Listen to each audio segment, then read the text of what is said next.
Vamos a comenzar.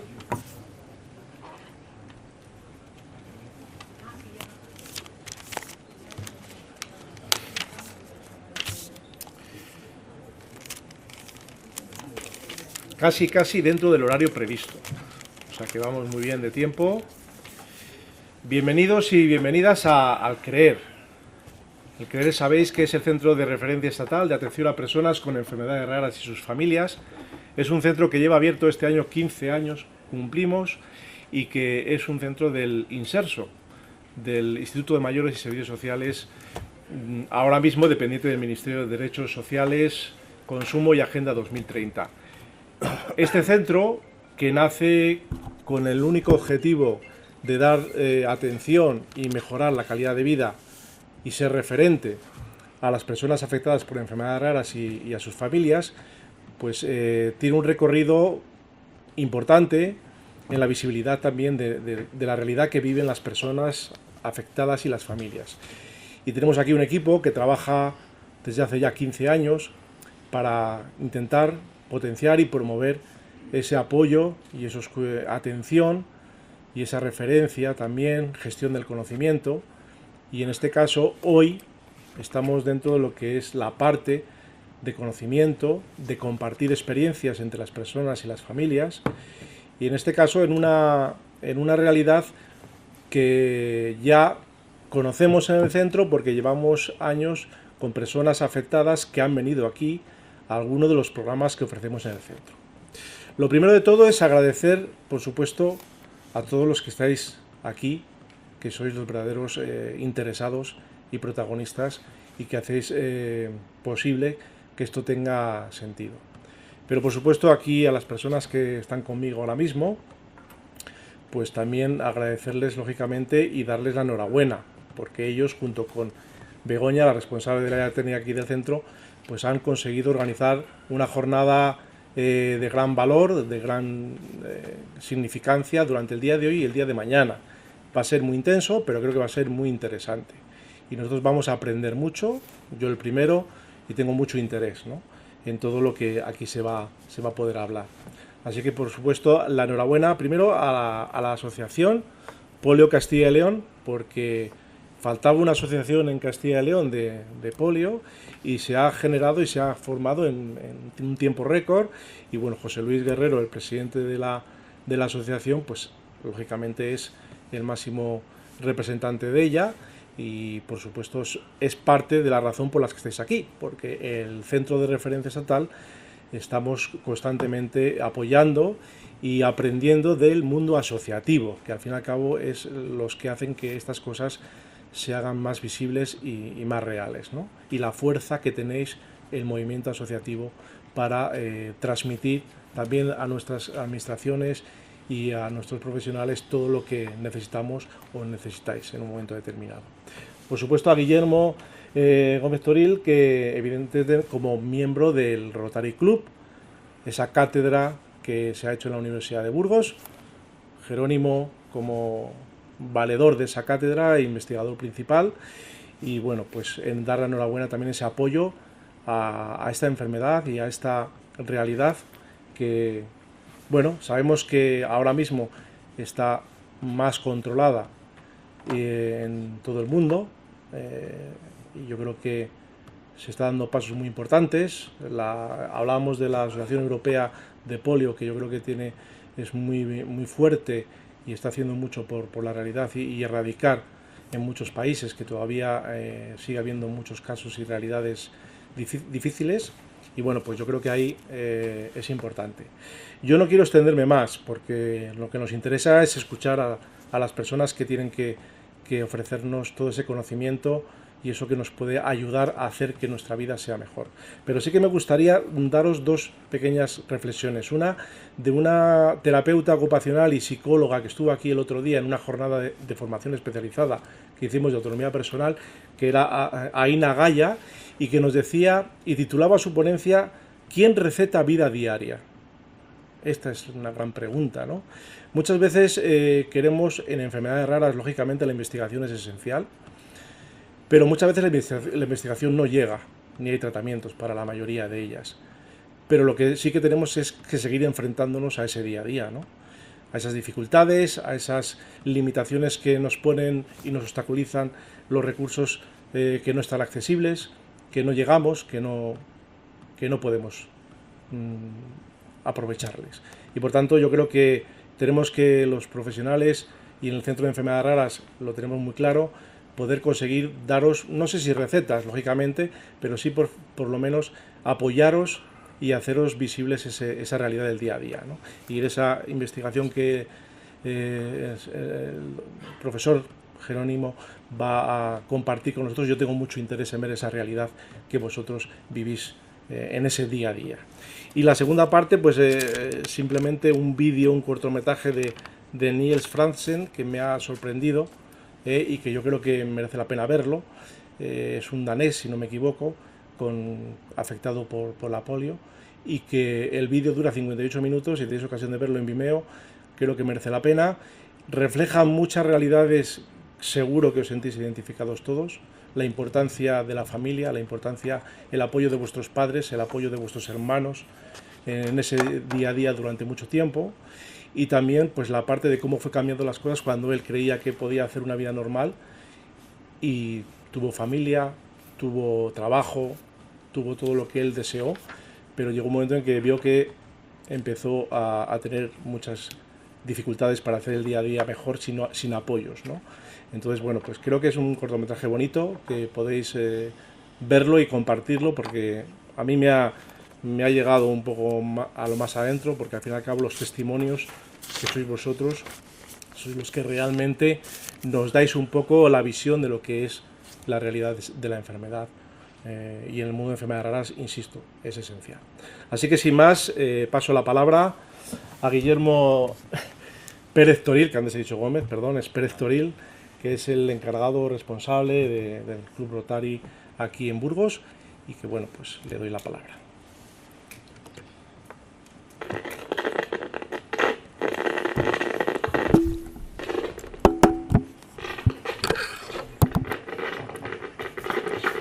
Buenos días, bueno, muchísimas gracias. No sé qué. Vale. Muchísimas gracias. Bueno, para mí es un honor estar aquí hoy, en estas jornadas dedicadas a la poliomielitis y al síndrome postpolio. Yo lo que espero sacar de aquí es aprender para poder servir a todos los afectados por... Vamos a ver si este funciona mejor. Vale, sí. No, Se oye, ¿no? Bueno, me vengo aquí. Servir a todos los afectados y servir a todas las familias, claro. Cuando hablamos de afectados no solamente está afectado el paciente que lo ha sufrido y que lo sufre, sino también todo su entorno, ¿no? Yo creo que va a ser una valiosa exposición y de conocimiento científico, que ya digo que lo que pretendo es que luego esto nos ayude para poder mejorar la práctica diaria. El movimiento rotario lleva más de 35 años trabajando en beneficio de intentar la erradicación de la polio.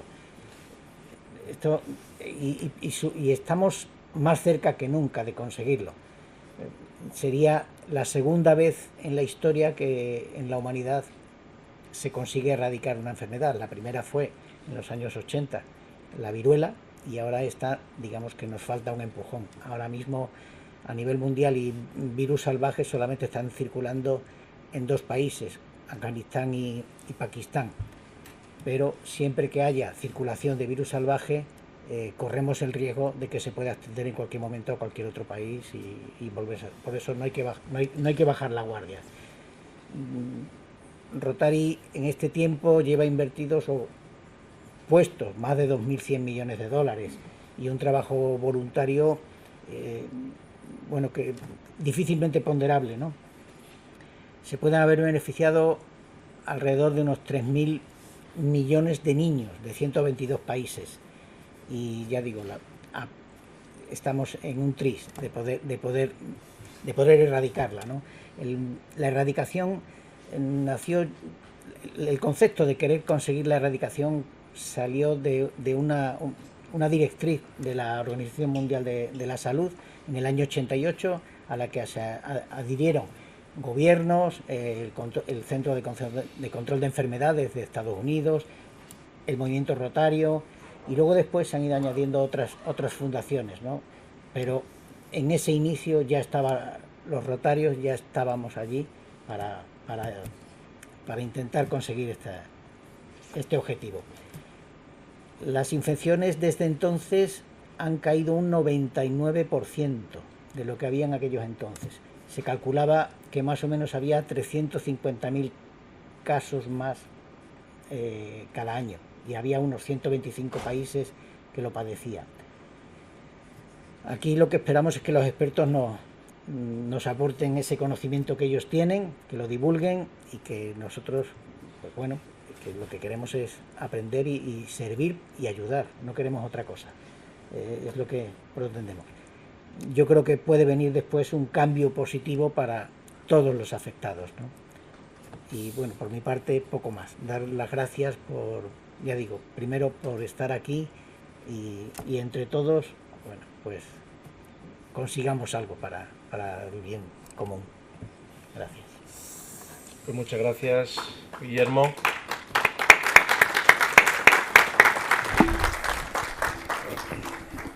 Paso la palabra a José Luis Guerrero, presidente de Poliocil.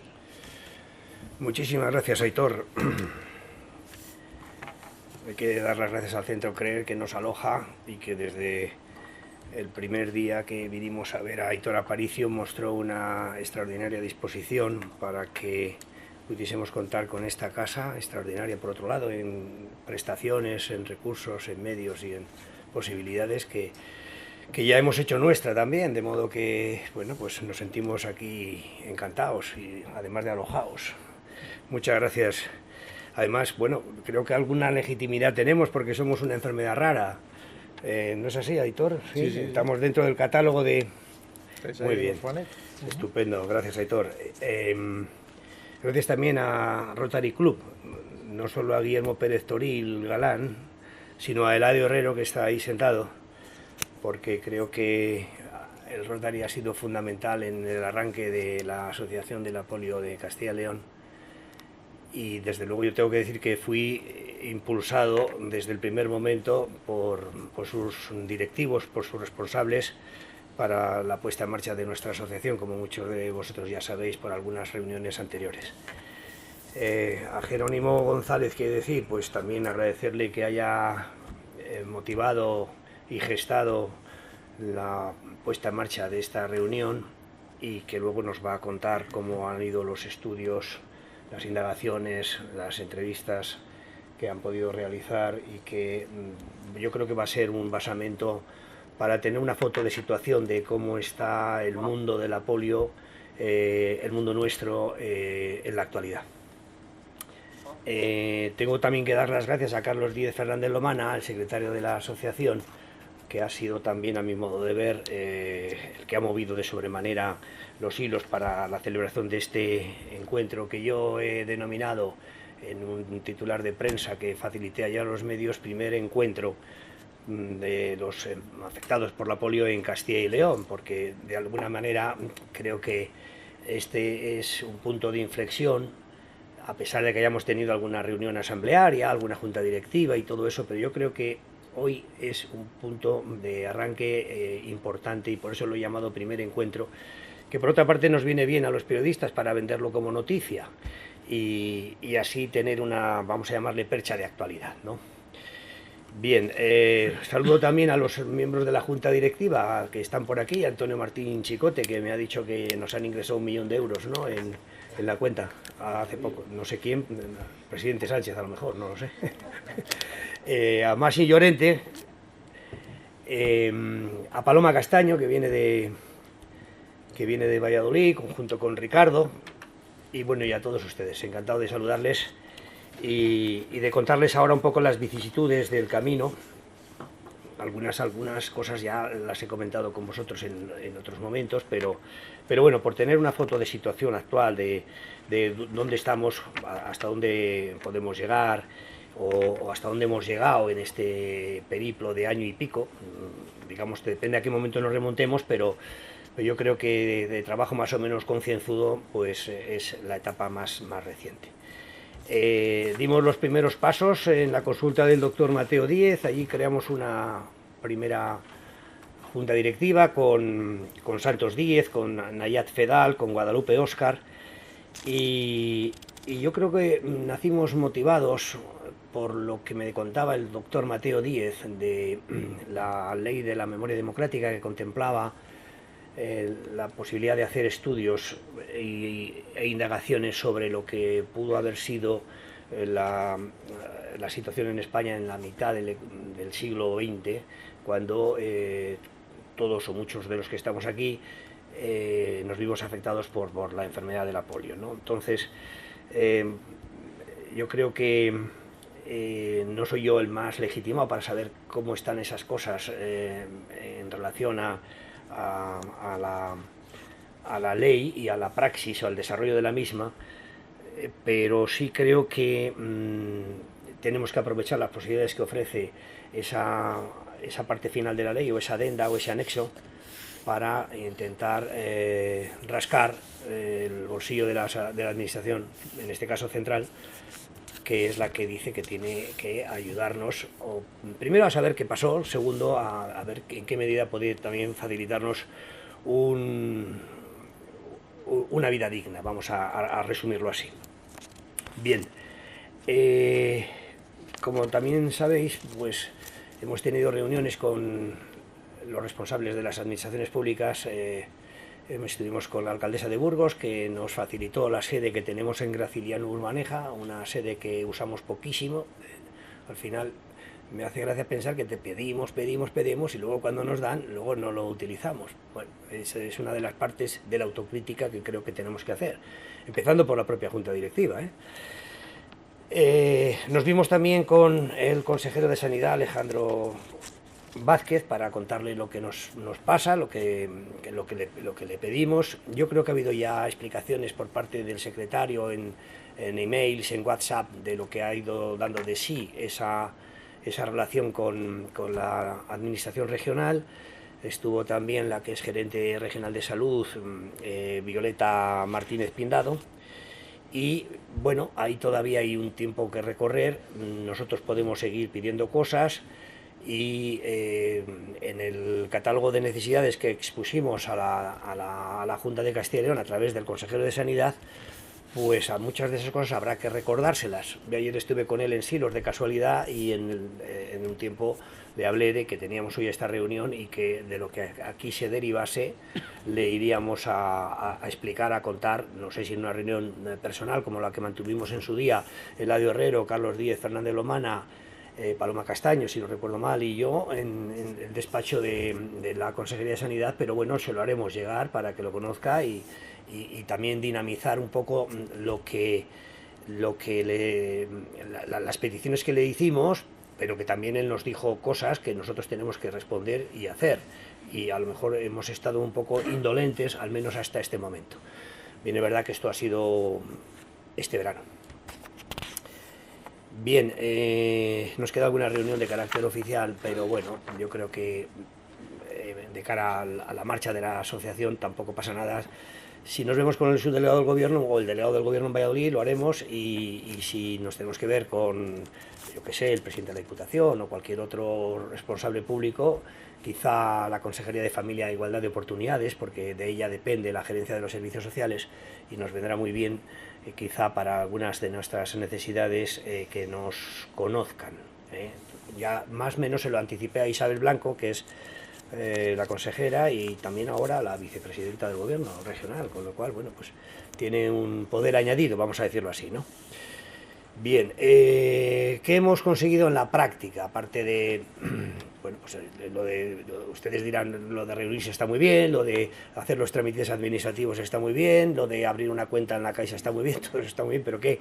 Bueno, pues hasta ahora no hay muchas cosas, pero sí algunas. Y aparte del convenio con la firma de Fisioterapia López González para, digamos, que tengamos una exploración y unos posibles tratamientos de los enfermos en base al convenio o la ayuda que nos ha brindado Rotary Club que yo expuse en un email, que creo que ustedes lo conocerán, y si no, pues luego me preguntan.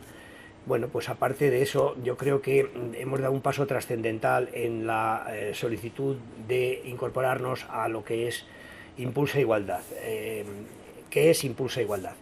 Pues es la federación de asociaciones que, como la nuestra, forma parte de un conglomerado donde también está, por ejemplo, Aspain.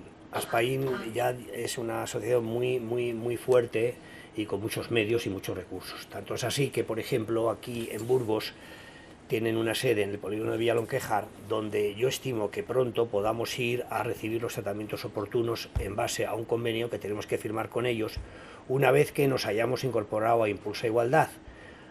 Ya la reunión de la Junta Directiva para hacer esa solicitud se hizo, yo ya he presentado en Valladolid los papeles a los efectos oportunos, y ahora los de Impulsa Igualdad en su próxima reunión o Junta Directiva tienen que, vamos a decir, darnos el placet, darnos la admisión.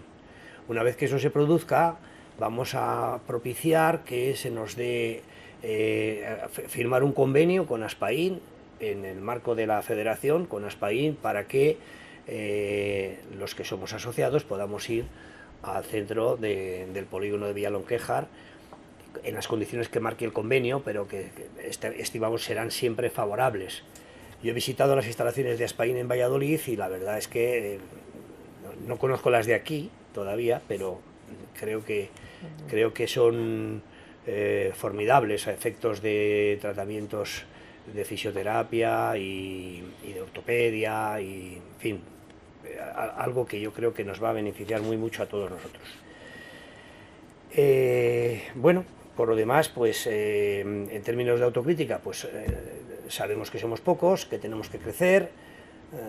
Ricardo me lo decía antes, y es cierto, ahora estamos en torno a medio centenar. Yo contaba a los medios de comunicación antes, me parece que somos 42, el secretario lo sabrá mejor. Pues evidentemente que hay que crecer, y que tenemos que fomentar y divulgar nuestra asociación y buscar pues por todas las esquinas a esos, por lo menos que sepan que existimos y que si quieren que se me incorporen a la asociación.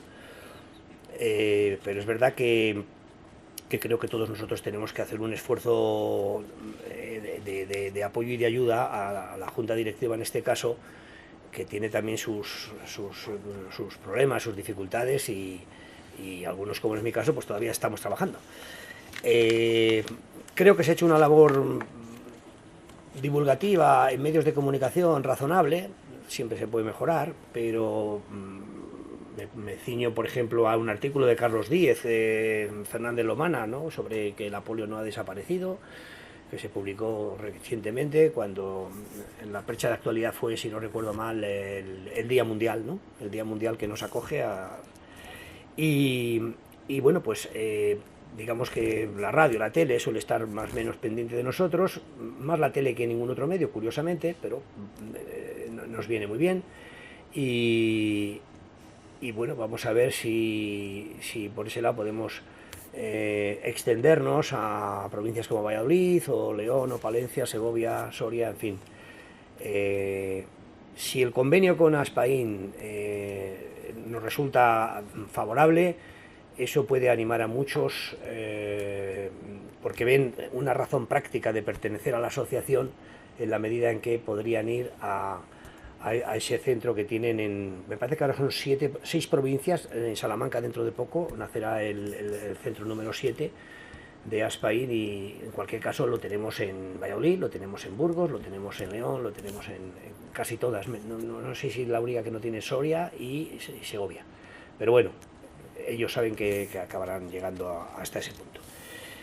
Y de momento, al menos por mi parte, nada más. En todo caso, dar paso a Jerónimo González, el director de la cátedra de la polio en la Universidad de Burgos, por 2 razones. Una, porque ha sido clave en la organización de este encuentro, de este primer encuentro de afectados por la polio en Castilla y León, y luego también por el trabajo que nos va a exponer sobre la foto de situación en base a la encuesta que se hizo desde la cátedra de la Universidad de Burgos. Así que, Jerónimo, muchísimas gracias y tienes la palabra.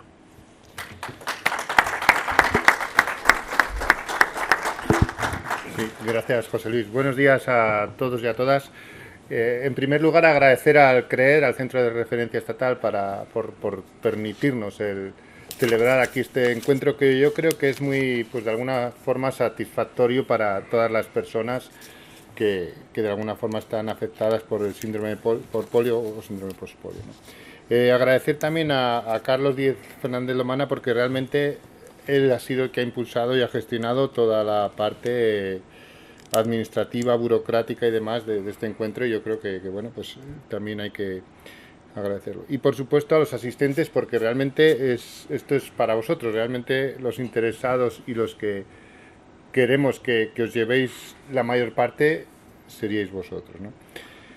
En cuanto a la polio, pues decir que todos sabemos que la polio, el último caso en España es del 88, es muy esporádico, la mayoría de ellos son del 50 a 60, con lo cual estamos hablando de una población que tiene ahora mismo entre 60 a 70 años, ¿de acuerdo? Que con la expectativa de vida que hay actual, pues realmente es joven. ¿Por qué digo esto? Porque la expectativa de vida aumenta con la edad, es una cosa curiosa.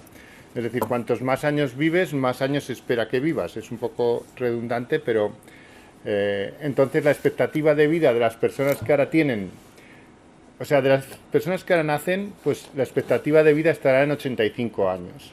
Esto significa, la expectativa de vida, me estoy metiendo en un lío yo solo, pero bueno.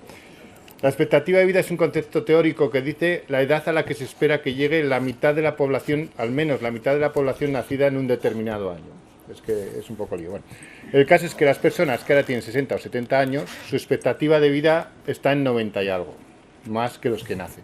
Es un poco... Entonces, claro, desde ahí todavía se es joven. Yo quiero, es decir, si quedan hasta 30, o depende de esto cómo vaya, más años de vida, pues tendrían que ser vividos, como decía Aitor, con una calidad de vida. Es decir, al final es un poco... Y esto es lo que buscaba la Ley de Memoria Democrática cuando salió, y al amparo de ella que salió la cátedra y ya se hizo la Asociación de Castilla y León. Y ahora se han dado más pasos porque se ha hecho la Federación, que es el conjunto de asociaciones, porque uno de los problemas que había también era como que a veces no se remaba a todos en la misma dirección. Y entonces ahí yo creo que es otro paso importante, ¿no? Sale la ley de Memoria Democrática, cuyo objetivo es mejorar la calidad de vida de las personas afectadas por polio y pospolio. ¿Qué problema hay? Pues que todo va muy despacio. Todo lo que es gubernamental, pues por distintos cauces que no son explicables, pues no se hace de la noche a la mañana, sino que se tarda, pues llevamos 2 años ya para a veces tomar un avance, ¿no? Desde ahí sí que se ha hecho pues el comité de expertos de polio, que se creó también en el año 23, y ahí formamos parte algunas personas. Hay algún afectado que luego de polio que se contaba también con las asociaciones, luego pues alguna persona del ministerio y algunos otros profesionales estábamos. Y desde ahí pues el objetivo del comité de expertos es elaborar un informe que de alguna forma avale a las personas que están afectadas por la polio. Es decir, que si proponemos, como decía José Luis, que Aspaín facilite el tratamiento de fisioterapia, terapia ocupacional, psicología, o todo el tema ortésico afectados por la polio, por ejemplo, pues esto, si está encuadrado dentro de algún informe ministerial, siempre va a ser más fácil para que las cosas cambien. Entonces, ahí hay un catálogo de necesidades que yo creo que está bastante elaborado. Y bueno, pues el otro día estábamos con Modesto también, que es médico y afectado de polio, y decía que podía haber la doble versión, ¿no? Que de alguna forma una carencia estaría ahí en la atención médica con las características propias de la polio, es decir, no como un usuario convencional, sino que con sus propias características. Luego, todas las necesidades de tratamientos que ahora mismo pues están un poco dispersas y así no controladas. Y luego el tema también del catálogo ortoprotésico, porque si bien, fijaros, el catálogo ortoprotésico es un catálogo que existe en el cual pues una persona va a un médico normalmente de rehabilitación y le hace una prescripción para una silla de ruedas, para una órtesis o cualquier necesidad que tenga.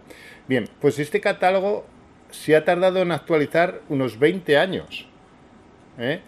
O sea, hemos estado con precios y con aparatos ortoprotésicos de hace 20 años que ahora mismo ya estaban obsoletos y los nuevos que había, como DAFOS u otros, no existían. Es decir, lo que quiero decir es que todo se tarda mucho. Se ha tardado 20 años en actualizar un catálogo ortoprotésico, que es algo tremendo. Y ahí posiblemente las personas afectadas de polio tendrían que tener mucha consideración, igual que viene afectación neurológica, pero es que la polio es afectación neurológica. Infantil, pues infantil también lo es. Entonces ahí simplemente que esa consideración fuera así tenida en cuenta, hace muy fácil que cuando uno vaya al médico le pueda prescribir pues una silla de ruedas eléctrica. Algo sencillo, pero que es caro si no. Ahora estamos en otro proceso que también he hablado con el Ministerio para que las comunidades autónomas intentemos igualarnos un poco en ese catálogo ortoprotésico. ¿Por qué? Porque no es lo mismo Castilla y León, por ejemplo, que País Vasco, Cataluña u otras. ¿En qué sentido? En que en Cataluña, por ejemplo, o en País Vasco, hay un concierto de tal manera que el Ministerio, quien paga el catálogo ortoprotésico, paga directamente a la ortopedia. En Castilla y León, el usuario adelanta el dinero y luego a los varios meses igual lo recupera o lo suele recuperar. Pero tarda meses, con mucho lío de facturas, de papeles, y hay que adelantar el dinero. En el caso de una silla de ruedas pueden ser 4.000 euros. Entonces, claro, yo creo que eso es una discriminación hacia quien tiene una discapacidad y necesita un uso. Pero bueno, yo eso propuse al Ministerio y creo que al final, porque es mucho lío con las competencias de cada comunidad, ¿no? Bueno, y a partir de ahí, pues hicimos nosotros desde la cátedra y un poco desde el comité de expertos, intentamos hacer un pequeño estudio de cómo se encontraban las personas afectadas por polio y síndrome postpolio a nivel físico, es decir, motor, si tienen limitaciones o no, a nivel cognitivo, si tendrían alguna limitación, a nivel afectivo, emocional y a nivel social, ¿de acuerdo? Entonces, bueno, os voy a pasar a exponer esto. Me pongo ahora de aquí de pie, sí, ¿no? Yo creo Igual que sí. mejor, sí. Entonces, bueno, el estudio que nosotros hicimos, primero nos tendríamos que preguntar, que es una pregunta, ya sé que es muy difícil de contestar, yo he intentado con los consejeros sacar esta información, pero no sabemos ahora mismo las personas afectadas de polio sobreviviente en España. No sabemos el número. A veces el estudio de la Carlos III hablaba hasta de 30.000, a mí me parecen muchísimas, a veces se habla de 10.000, pero este número no está claro. Sí que está claro pues que hubo unos picos ahí en el 64, como veis, en el 58, que son picos de 2.000 personas, ¿de acuerdo? Entonces, claro, si los picos son de 2.000, si sumamos yo a 30.000 no llego. No veo que, porque aquí hablamos de 1.500, entonces tampoco tengo claro, esa sería la primera característica que estamos intentando dilucidar, ¿de acuerdo? Porque luego ya, si veis, a partir del 64 con la vacuna y demás, 67, los picos bajan de 500 y luego ya en el 88 es cero, ¿no? Entonces, bueno, esta es un poco la primera pregunta, porque ¿de cuántas personas estamos hablando? Pues no está nada claro, ¿de acuerdo? Entonces, a partir de aquí, en el comité de expertos, pues decidimos que para hacer un informe sobre las personas afectadas de polio y síndrome postpolio, necesitábamos saber cuál, valga la redundancia, cuáles eran sus necesidades o sus demandas. Tenéis un catálogo de demandas, ¿de acuerdo? Y a la vez, pues, intentar saber cómo se encontraban estas personas, pues si podían caminar, si no podían caminar, si tenían problemas emocionales o no, etcétera, ¿de acuerdo? Entonces, se hizo un cuestionario con escalas validadas, que ahora las contaremos las que son, y se distribuyó por las asociaciones de España. La respuesta no fue muy grande, fue 87 personas, son pocas, son muchas, bueno, yo creo que como muestra representativa puede servir. Vamos a tener en cuenta que para hacer una estimación de quién va a ganar las elecciones se hace con 3.000 personas de 40 millones. Creo que la muestra siempre es más pequeña que la población, entonces una muestra de 87 pues puede ser representativa de la población, ¿vale? Entonces, preguntamos qué preguntábamos o qué queríamos saber. Hicimos 3 escalas para que no, 3 encuestas mediante un vínculo que se podía contestar con el móvil o con el ordenador para así recoger las escalas de forma global. Y preguntábamos primero una serie de características sociodemográficas, pues qué edad tenía la persona, si era hombre o mujer, en qué comunidad autónoma vivía, porque creíamos que también haber la representación, con quién vivía, qué situación laboral tenía, el nivel de estudios, si tenía hijos o no, y el grado de discapacidad que poseía y si tenía la incapacidad laboral. Y luego si utilizaba algún servicio de salud o asistencia para dormir. Vale. Eso eran las preguntas sociodemográficas que pusimos. Y luego pusimos otra serie de escalas validadas que se utilizan normalmente para sacar información que sea fidedigna. Y ahí teníamos pues una que mide las actividades de la vida diaria, que es el Bartel, es muy usado, el cual pues se determina si la persona es más o menos autónoma, es decir, qué cantidad de ayuda necesitas pues para vestirte, para alimentarte, para asearte, es decir, todas estas dudas, ¿no? También la funcionalidad de las actividades instrumentales de la vida diaria, es decir, tienes dificultades para coger un autobús, para comprar la comida, para ir al banco, o no tienes dificultades. Estas serían las actividades instrumentales, ¿sí? Luego también, pues una cosa que que se consideró, porque este cuestionario obviamente fue primero expuesto a varias personas para determinar si era lo adecuado, ¿no?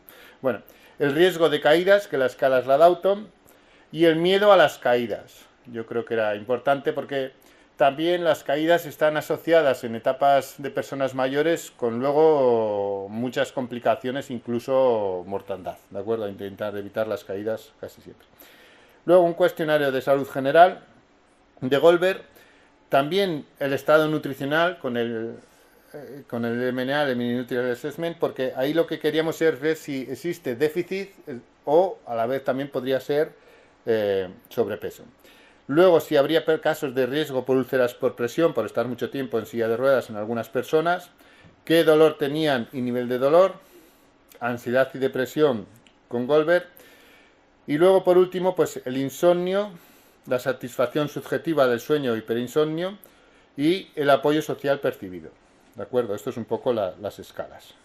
Ya estarían aquí, el Bartel, que mide 10 aspectos de las AVDs, donde la puntuación máxima es 100. Ahora lo veremos. El Auton-Brody, la puntuación máxima es 8. Bueno, vamos a ponerlas casi con las puntuaciones para que se vea mejor. Yo no sé si se ve bien esto, yo creo que se ve, pero bueno. La mayoría de la muestra que obtuvimos es de Castilla y León, ¿de acuerdo? Algunos de Andalucía y Cataluña, pero bueno, la mayoría vendría a ser de Castilla y León. ¿Por qué? Pues no lo sabemos. Es decir, nosotros lo distribuimos a través de todas las asociaciones y al final conseguimos 87 personas, ¿vale? De esas 87 personas encontramos que había casi la misma proporción de hombres que de mujeres. Quiero decir que el sexo no es una condición para que la polio afectara más a hombres o mujeres. Encontramos alguna mujer más, el 54%, pero bueno, en general igual, que daros cuenta, también la supervivencia de la mujer es mayor, con lo cual, pues bueno, puede que haya más mujeres sobrevivientes. La edad media que encontramos era de 65 años, la edad media, ¿de acuerdo? Normalmente, 4 de cada 5 personas vivían acompañados y solo 1 de cada 5 vivía solo. Porque también veíamos que podía haber muchas veces cuando se hizo la cátedra que contaba aquí José Luis, realmente encontramos personas afectadas de polio que estaban un poco pues en esa situación de soledad también, ¿no? Pues aquí solo hemos encontrado 1 de cada 5, ¿vale? Situación laboral, pues muy pocos activos, el 12%, y 3 de cada 4 jubilados. Otros pues en otras situaciones, pero prácticamente con esas edades estarían jubiladas. En cuanto al nivel de estudios, para personas nacidas en los años 50 y 60, a mí me parece que son muy altos, porque el 40%, 41% tiene estudios superiores. Es decir, si comparamos con una población nacida en esa determinada edad, pues posiblemente no tengamos estos valores, ¿eh? Esto es lo que vamos a hacer ahora, no os lo he dicho, pero vamos a pasar los mismos cuestionarios a personas de estas edades sin polio, para luego ya poder comparar si están más afectados o qué diferencia habría, ¿vale? Bueno, el estado civil encontramos que el 60% está casado, es decir, que al final, pues bueno, se ha encontrado con que la polio, solo el 30% de los casos hay personas solteras, porque claro, a veces podría ser una contraindicación, ¿no? Entonces, el 30% solteros. El 70% tiene hijos y un 30% no tendría. El grado de discapacidad que hemos encontrado es una media del 60%. Es alta la media, ¿de acuerdo? Y la incapacidad laboral la tendría concedida el 40% de los usuarios. En cuanto a servicios de salud que recibe, que es lo que decía un poco José Luis con Aspain y demás, claro, lo que nos hemos encontrado es que lo que más recibe las personas es fisioterapia, un 20%, 1 de cada 5. Pero 3 de cada 4 no reciben ningún tipo de atención, ni fisioterapia, ni terapia ocupacional, ni nutrición, ni psicología, ni ninguna. Entonces, bueno, es yo creo una de las cosas que ahora habría que trabajar, ¿no? Y luego, pues si utiliza ayudas para dormir, encontramos también muy poco, solo un 18%. ¿De acuerdo?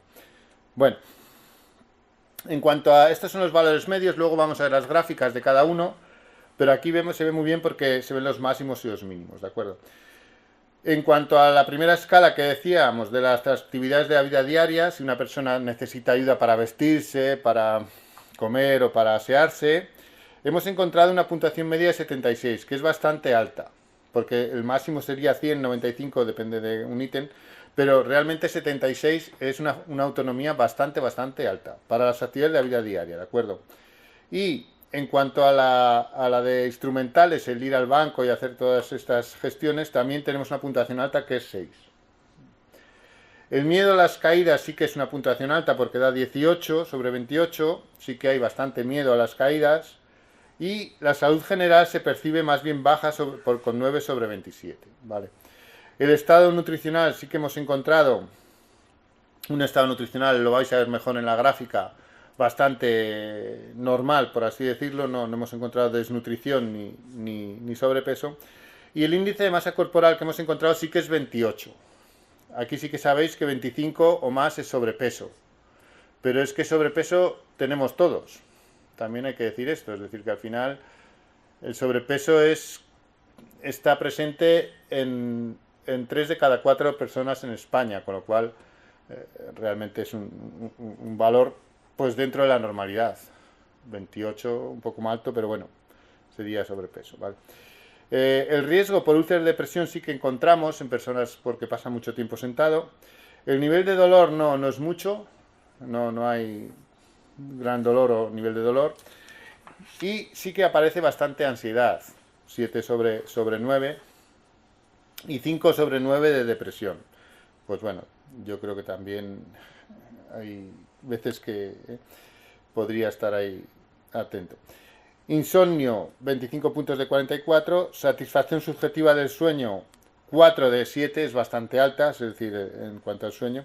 El hiperinsomnio, pues no, prácticamente no aparece mucho el hiperinsomnio.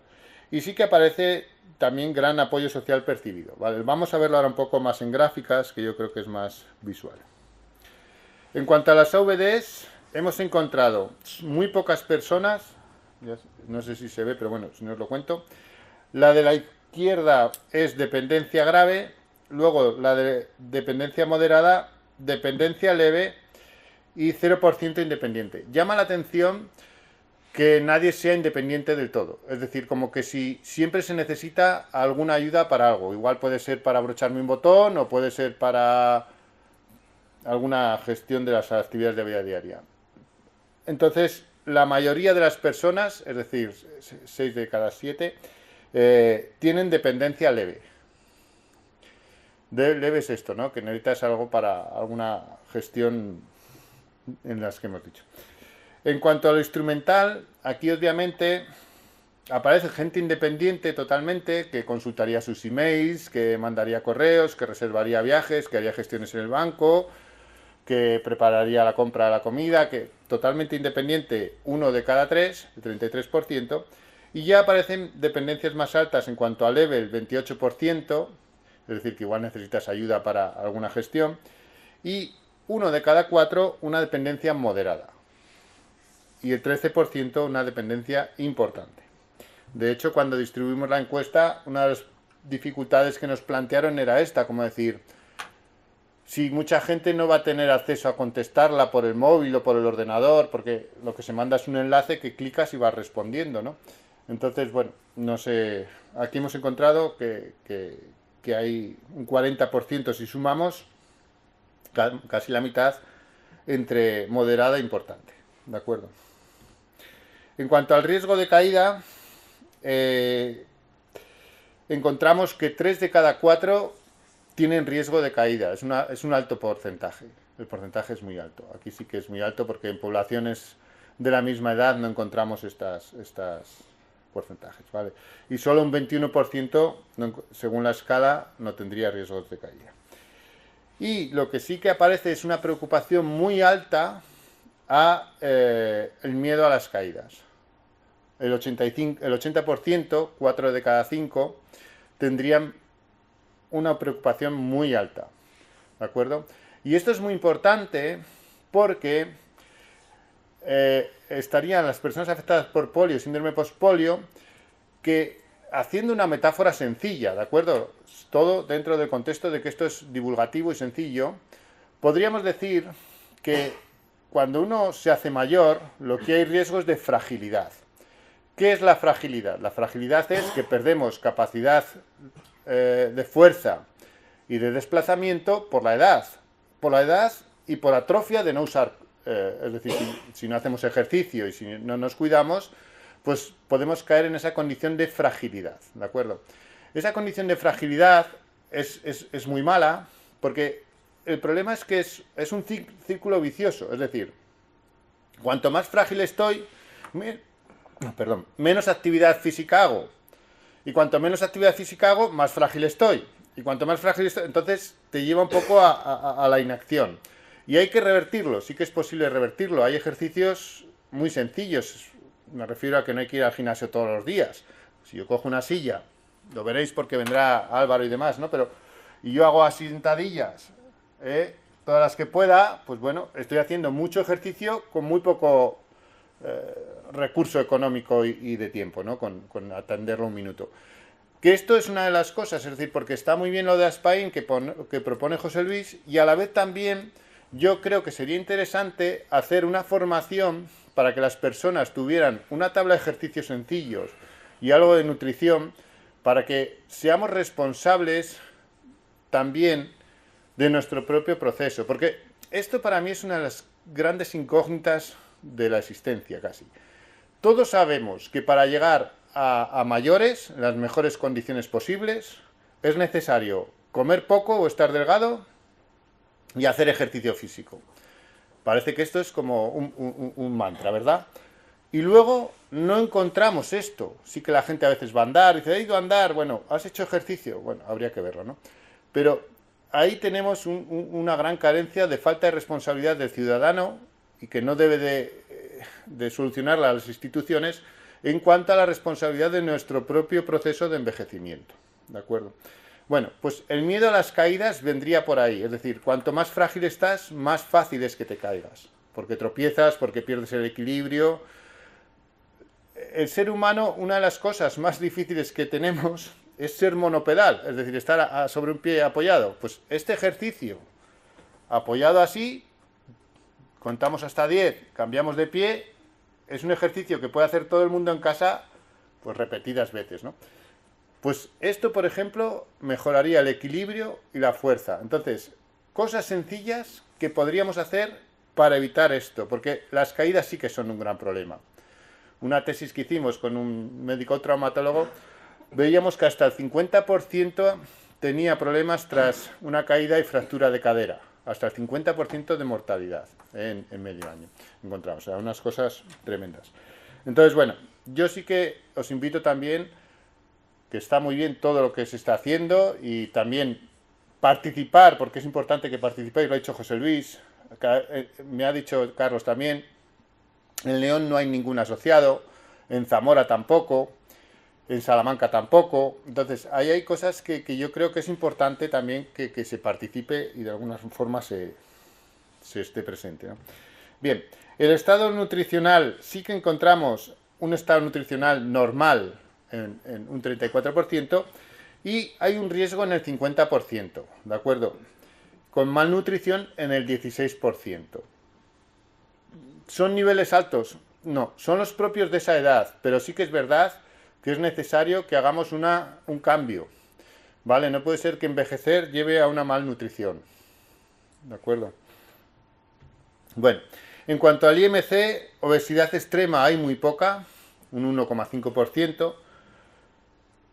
Obesidad un 32%. Ya digo que es que el problema viene de que España es un país de gente ya con sobrepeso y obesa. Entonces, es mucho, 1 de cada 3 con obesidad, a mí me parece muchísimo, porque obesidad es más que sobrepeso, ¿de acuerdo? Es mucho más, y es más mórbido. Y a la vez, con sobrepeso el 40%. El problema, lo que a mí me preocupa es que es más un resultado poblacional que de personas también con polio, ¿no? En cuanto a úlceras por presión, encontramos que la mitad no tiene riesgo. Muy alto, el 1 de cada 3, posiblemente sea gente que esté en silla de ruedas, obviamente, y un 15% con riesgo evidente. Pero bueno, las úlceras por presión son malísimas, porque el problema de la úlcera también es que lo importante es prevenirla, porque una vez que la úlcera se da, curarla es muy difícil. Yo me acuerdo de Nani Roma, que corría el Dakar en silla de ruedas, y que después de correr el Dakar le salían las úlceras, que luego diseñó un cojín para correr con aire y demás. Bueno, él tenía que estar luego como un año casi en decúbito prono, es decir, boca abajo, para curar las úlceras. Porque claro, si yo tengo una herida y me siento, vuelve a... Entonces la úlcera siempre es muy problemática. Bien, y luego por último, el apoyo social percibido sí que es un apoyo social alto. O sea, el apoyo normal estamos en un 70 casi por ciento. Es decir, prácticamente 3 de 4 personas tienen apoyo alto. Entonces, pues bueno, y 1 de cada 3 podríamos decir que lo tiene bajo. Y con esto yo, pues un poco son los datos que hemos sacado. Quedo aquí dispuesto para cualquier pregunta, participación que nos pueda enriquecer a todos.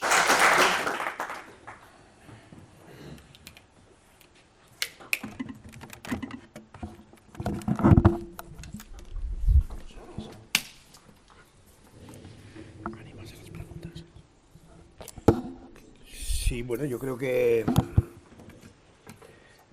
la intervención de Jerónimo González ha sido muy ilustrativa y muy enriquecedora, y estoy convencido que motivará más de alguna pregunta.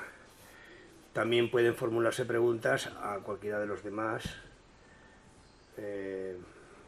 Yo a vuestra disposición, Guillermo supongo que también, Aitor lo mismo, de modo que si antes de ir a comer nos animamos un poco todos, pues hablamos de lo que os parezca. Desde luego el estudio, Jerónimo, sí me ha parecido exhaustivo y muy potente. Me ha llamado la atención el hecho de que hayan sido la mayoría ciudadanos de Castilla y León. De los 87, muchos sean de la comunidad en donde nosotros vivimos. Casualmente nos estamos quejando de que somos pocos aquí y luego resulta que somos los que más participamos en las respuestas a un estudio de esta naturaleza, que por otra parte sí que me parece que es notable, porque cuando tú decías antes que cuando se sondea previamente a unas elecciones generales quién va a gobernar este país, son 1.500. Con 1.500 encuestas yo he trabajado con institutos demoscópicos Como director de la agencia de noticias ICAL, trabajábamos cada vez que había unas elecciones, o bien municipales, o bien autonómicas, o bien nacionales, y en algunos casos con 800 sabíamos quién iba a ser el alcalde de Ávila o de Segovia, y con 1500 sabíamos quién iba a ser presidente de la comunidad autónoma, y con 1500 también a nivel nacional se podía saber quién iba a ser el presidente del país en unas elecciones generales, de modo que, bueno, 87 sobre el número potencial que podemos ser. Antes decías que no sabemos todavía en este momento qué número puede haber de pacientes. Eso es tremendo, porque, claro, no tener esa foto de situación, ni siquiera un dato aproximado, no hay. No, lo que había ese estudio era Carlos III, que es del 18, pero se hablaba de 30.000, pero a mí me parecen muchísimos 30.000. Los últimos datos que he oído han sido de 10.000 personas, ¿vale? Y luego, otro contratiempo, por así decirlo, es que el rango de pospolio era muy amplio, porque decía, ¿cuántos de las personas afectadas con polio tienen síndrome pospolio? Pues claro, establecían un rango entre el 20 y el 80%, con lo cual es no decir nada, porque claro, un 20%. Y entonces, pues ahora mismo yo he pedido a la consejera de Castilla y León que nos dé pues datos que son privados, pero yo siempre le digo que de forma anónima, simplemente con que me diga que cuántas personas hay con polio en las consultas médicas, porque ahí sí que de alguna manera está, pero no hemos sabido, ya digo que no. Y ya digo, el comité de expertos, que lo hemos hablado también, no llegamos a deducirlo. Pero sí que es una cosa que habría que saber, porque no sé de cuántas personas estamos hablando. Yo creo que 10.000 podríamos hablar, porque a mí no me sale 30.000, con picos de 2.000 y pico al año, es que 30.000 no me salen. Pero 10.000 sí. Pero es una estimación mía propia, ¿no? ¿Y en el caso de Castilla y León, tienes alguna estimación? Nada. En Castilla y León no tenemos ninguna, porque siempre se habla a nivel nacional, que yo a Castilla y León lo he pedido a la consejera para intentar, pues eso, que me haga una estimación, pero no tenemos ni idea. Porque claro, esto sería muy importante, porque estamos hablando de que tenéis 42 afiliados o asociados, pero yo creo que en Castilla y León, pues tranquilamente puede haber 1.000 personas. Pero esta es una estimación que hago yo, 500.000, no sé, es que también... ¿Cuánto? Porque en mi alrededor yo se lo comuniqué a 3 personas, de las cuales ninguna quería. Y estamos hablando Pero un segundito. de una provincia. Para que te oigan todos los Sí. atrás bien.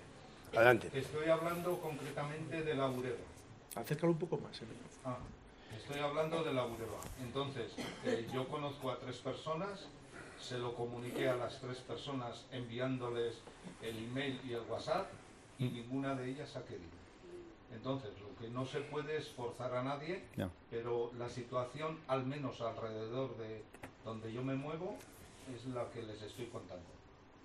Y luego, ya saliéndome de ese tema, algo que no se ha comentado y que me afecta a mí, el agotamiento. Pero es un agotamiento sin hacer nada. Estando aquí sentado tengo que tomar respiraciones profundas periódicamente. Y que tienen que ver con el síndrome pospolio, que es el que yo tengo.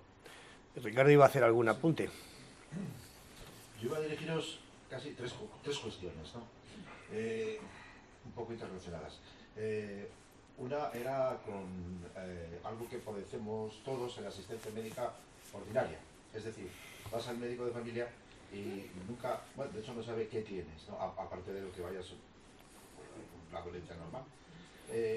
La polio, yo creo que sí que tiene influencia en afecciones posteriores, pero los médicos, yo estoy ahora mismo, y sobre todo cuando son más jóvenes, no tienen absolutamente idea ni del proceso de la enfermedad, ni qué es la enfermedad, ni qué consecuencias a largo plazo puede conllevar, a su vez el deterioro si es mayor o menor, más acelerado. Entonces creo que no estaría de más incluir una campaña también de, no sé, orientada al profesional de la medicina, para que aunque sea una enfermedad, bueno, que es una enfermedad rara, pues tenga en cuenta estos factores a la hora de atender a alguien con nuestra dolencia, ¿no? Luego quería, como dijo José Luis antes, el catálogo de asistencia, de órtesis, prótesis y demás,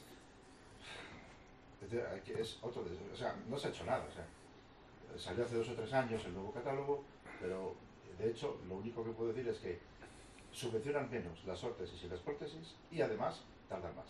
Yo de hecho en junio he presentado la órtesis, el bitutor. Estamos en noviembre y todavía no he recibido contestación alguna. Me dicen, bueno, es que 6 meses y tal. Antes, más o menos 2 o 3 meses, hemos duplicado el periodo. Y finalmente para Jerónimo, quería decirle, yo tengo un banco de trabajo en casa. No sé si, la verdad es que no sé si hago los ejercicios correctos y si los hago correctamente.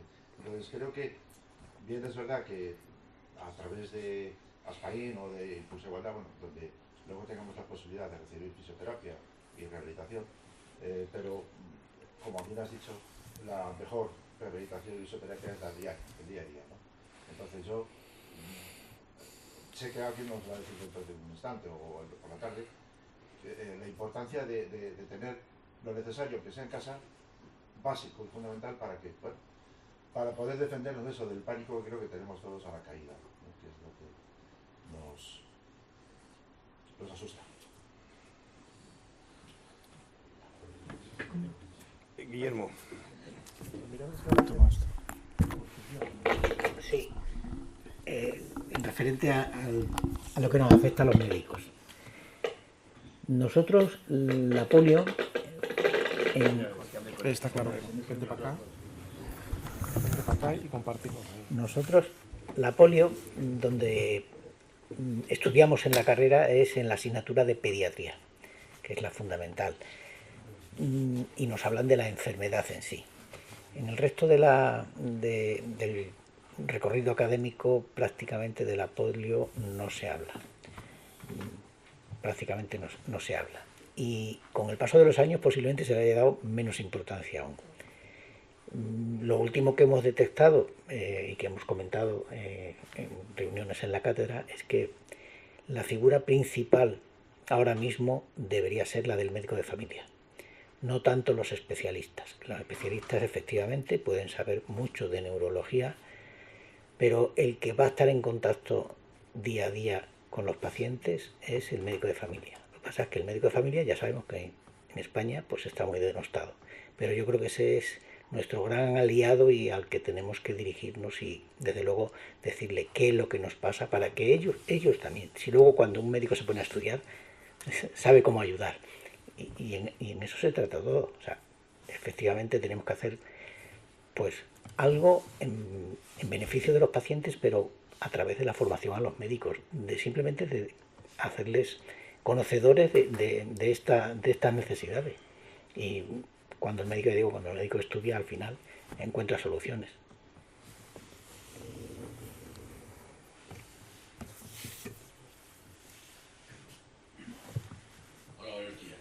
¿Podéis pasar a Maxi el micrófono, por favor? Perdón. Mira, lo que estabas hablando sobre los estudios, yo estoy en el Consejo Social y Consultivo del Instituto Guttmann de Barcelona, y allí hay un programa que se llama el programa Participa, que seguramente alguno de aquí habrá participado también, porque es una muestra de unas casi 9.000 personas en toda España y fuera de España, y la cual, hablando con Blanca Cegarra, que es una de las investigadoras, queremos desnatar, y lo estamos preparando, porque hay una muestra de casi 300 polios, o alrededor de los 300 polios, en la cual pues también es un material público, o sea que se puede utilizar desde las universidades, asociaciones, por quien quiera, o sea, es abierto, no es, simplemente es una herramienta más a disposición de cualquier. Ahí se habla de la discapacidad en general, pero hay 300 que son polios, lo cual vamos a desnatar, vamos a ver cómo se ha distribuido todo el tema este, ¿vale? Eso por un lado. Lo que decía el compañero del cansancio es muy importante, porque en algunas charlas que hemos hecho sobre polio y demás, decimos que el cansancio es como pegarte una leche contra un cristal. O sea, tú estás andando, ¡pum!, y de golpe es que se acaban las pilas en seco, ¿vale? Eso es un desastre. Y luego, en el Rotary del distrito de Barcelona, que va hasta San Sebastián o Bilbao, que llega, y Tarragona y tal, estamos trabajando con el tema de la polio y demás con el doctor Carles Fontcuberta, que estuvo también en Burgos cuando la de la polio y eso. Y con Carles ahora pues publicará un libro. En el libro ese pues hablaremos de todo lo que se está lo que se ha estudiado sobre la polio y la pospolio. Hemos dado ya unas 20, casi 30 charlas sobre la pospolio en varios centros, en clubs Rotary y en varios hospitales pequeños. Un caso concreto fue en el hospital de Palamos, que, haciendo reflexión a lo que comentabas de la extensión y tal, había pues un médico recuperador con su equipo, no hay neurólogo, y preguntándole a la gente que estaba allí, que participó en la sesión clínica, pues el 90% no tenía ni idea de lo que había sido la polio, ni la pospolio menos. Y cuando se preguntó al recuperador cuántos polios atendía, tenía 2 polios. Con lo cual, si extrapolamos el número de polios que se calcula que hay en Cataluña, para el área que atiende el hospital de Palamos le correspondería como entre 60 y 80 polios. O sea, le dijo, ya puedes ir buscando los hospitales de pacientes, por ahí. O sea, y nada más atendían 2 en el hospital de Palamos. O sea, la verdad es que el tema de la gente con polio pienso que hemos sido excesivamente resilientes. Excesivamente. ¿Vale? Y que eso nos ha llevado un poquillo al individualismo que hablaba el compañero de que no querer a veces participar o dejar de participar en algunas cosas de estas. Y realmente, yo por ejemplo, yo me había curado de la polio. Yo tuve la polio, una polio paralítica, la cogí a los 7 años, tuve un año y pico sin andar y tal, a base de recuperación y demás, volví a andar. Hice la mili, fui sargento de infantería, me he casado, he tenido hijos, he trabajado toda la vida, hasta que llegó un momento, a los 50 y pico de años, casi los 60, pues que yo no sabía qué es lo que me pasaba. O sea, era un peregrinaje por todos los médicos y claro, es que te están haciendo mayor. Te están haciendo mayor, chaval. Y mayor ni leches. O sea, y al final hemos llegado a una conclusión con Carles Fontcuberta que hay una pregunta esencial que tenían que hacer todos los médicos de familia, que es cuando te llega una persona que le dices, ¿cuántos años tienes? 60 y pico, claro, te cansas, claro, es que es mayor. No, la pregunta diferencial es, ¿tuviste la polio? Si tuviste la polio, sabes hacia dónde derivarlo. Y no hace falta que estudien la polio ni la pospolio, simplemente que sepan, haciendo una simple pregunta de si tuviste la polio, podrías realmente esa persona derivarla a que tuviera una atención determinada y realmente aflorarían muchos polios, que en estos momentos no saben, muchos pospolios que no tienen ni idea de lo que les está pasando. ¿Vale? Y según el doctor de la Clínica del Dolor, Miguel Alegre, del Hospital de Vallebrón, hay un mal diagnóstico en las mujeres de la discapacidad que se anda por fibromialgia en lugar por la pospolio. Un alto número, o sea, se ha detectado en Cataluña, hay un alto número de mujeres diagnosticadas por fibromialgia cuando realmente lo que tienen es una pospolio. Y es por lo mismo, no has hecho la pregunta esencial. ¿Tuviste la polio de pequeño? Es cuatro.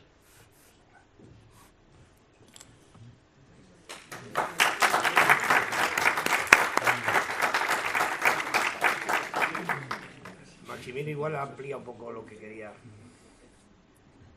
Era prácticamente lo mismo, estoy totalmente de acuerdo y nada, simplemente ya por decir algo, porque ya está todo dicho, creo que el tema del agotamiento que decía antes el profesor, de adelante, eso es verdad, es totalmente cierto y es una de las cosas a estudiar hasta tal punto que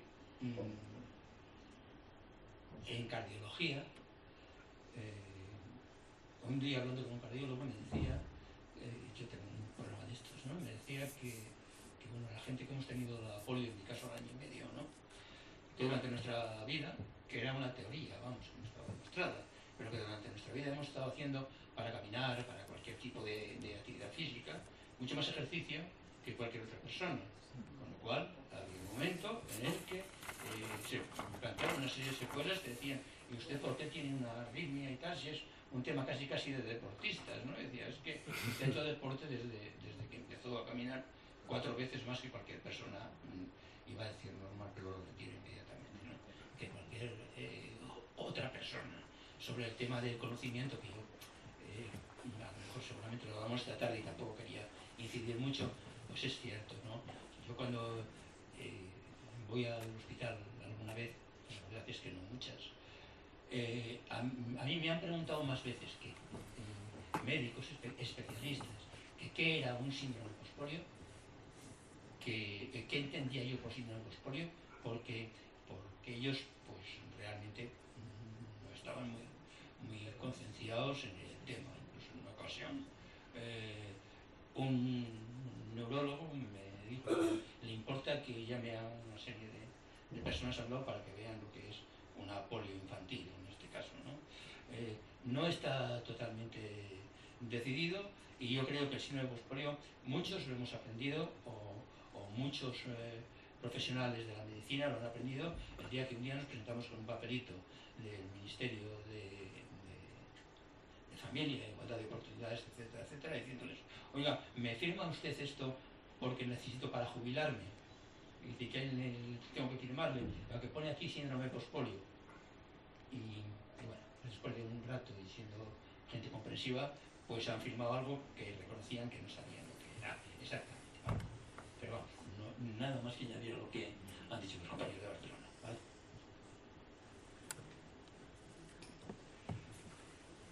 A ver, más intervenciones. Hola. También me gustaría, esto que estaba comentando sobre esfuerzo cuando adquirimos la enfermedad y sus secuelas, también ha condicionado la personalidad de la persona con polio.